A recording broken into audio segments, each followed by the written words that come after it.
मैं तो छोटा था, मुझे याद है भाई, मेरे पास तो रोने का भी अधिकार नहीं था। मेरे पिताजी मुझे पीटने के बाद मेरे बगल में खड़े हो जाते थे कि अगर रोया तो और मारूंगा, और तब तक मारते थे जब तक मैं रो ना दूं। मैं पिट गया हूं इसलिए मैं रो रहा हूं, और मैं रो रहा हूं इसलिए मैं फिर से पिट रहा हूं। मैं एक लूप में फंस गया हूं। कंफ्यूज सा खड़ा रहता था कि अब करना क्या है मुझे। म्यूट पर होता था मैं।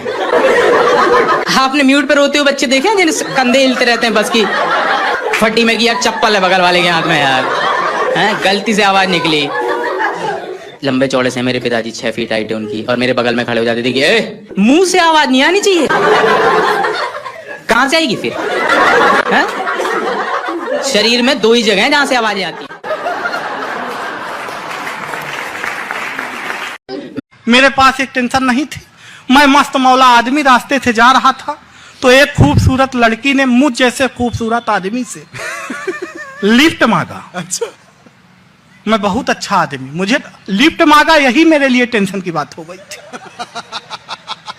पर मैं बहुत अच्छा आदमी, मैंने उसे लिफ्ट दिया। भाई साहब, कुछ दूर जाने के बाद उसे चक्कर आने लगे, मुझे और टेंशन हो गई। मैं उसे सीधे हॉस्पिटल लेके पहुंचा।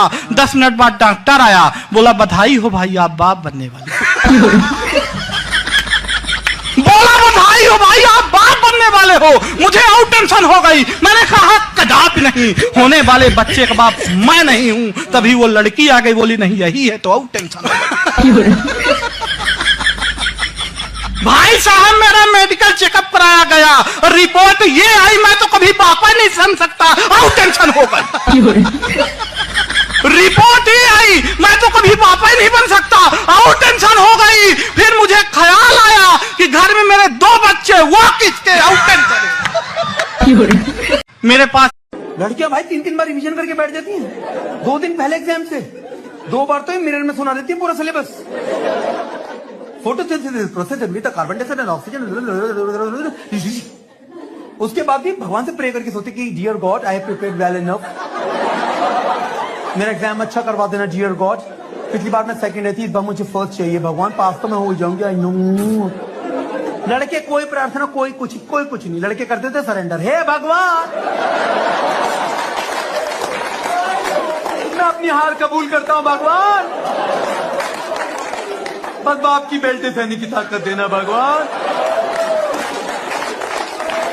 तुझे पता है मुझे कोई पास नहीं करा सकता भगवान, बस मेरे उस झंडू दोस्त को भी फेल करवा देना भगवान। लड़कियां भाई 3-3 बार रिवीजन करके बैठ जाती हैं। 2 दिन पहले एग्जाम से 2 बार तो मिरर में सुना देती है पूरा syllabus. Photosynthesis process with carbon dioxide and oxygen. उसके बाद भी भगवान से प्रे करके सोचती कि dear God I have prepared well enough, मेरा एग्जाम अच्छा करवा देना डियर गॉड। पिछली बार मैं सेकंड आई थी, इस बार मुझे फर्स्ट चाहिए भगवान, पास तो मैं हो जाऊंगी। I know. लड़के कोई प्रार्थना, कोई कुछ नहीं, लड़के करते थे सरेंडर। हे भगवान, मैं अपनी हार कबूल करता हूं भगवान, बस बाप की बेल्टे सहने की ताकत देना भगवान। तुझे पता है मुझे कोई पास नहीं करा सकता भगवान, बस मेरे उस झंडू दोस्त को भी फेल करवा देना भगवान।